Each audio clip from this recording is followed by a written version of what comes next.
சவுக்கு சங்கர் தன்னையும் பாஜகவையும் மோசமாக பேசினார் என்று பாஜக எம்எல்ஏ வானதி சீனிவாசன் தெரிவித்துள்ளார். மேலும் தமிழக அரசு சவுக்கு சங்கர் கைது விவகாரத்தில் மோசமான அதிகாரத்தை பயன்படுத்துகிறது எனவும் அவர் தெரிவித்துள்ளார். இது முதல் முறை அல்ல. பாரதிய ஜனதா கட்சியினுடைய நிர்வாகிகள், ஒரு சாதாரணமான நிர்வாகி ஒரு சமூக ஊடகத்துல பதிவு பண்றதுக்காக கிட்டத்தட்ட 1.5 மாசம் கொண்டு போய் உள்ள வச்சிருக்காங்க. தொடர்ச்சியா நடக்குது.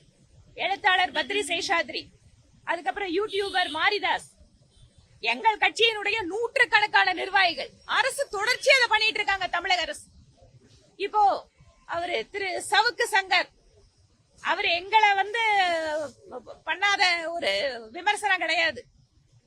அவ்வளவு ஒரு மோசமான விமர்சனங்கள் எங்களுக்கு தான் பண்ணிருக்காரு. ஏன் எனக்கே பண்ணிருக்காரு. நான் போன வருஷம் திமுகவுக்கு போக போறேன்னெல்லாம் போட்டாரு.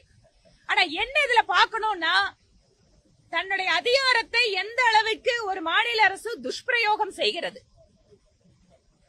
இது வெட்ட வெளிச்சமாக தெரிகிறது. அப்ப இவங்களுக்கு எதிராக பேசினா இவங்க எந்த நிலைமைக்கும் செல்வார்கள்.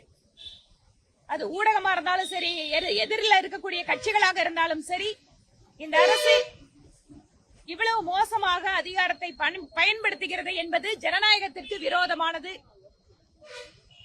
இவற்றையெல்லாம் மக்கள் பார்த்து கொண்டுதான் இருக்கிறார்கள்.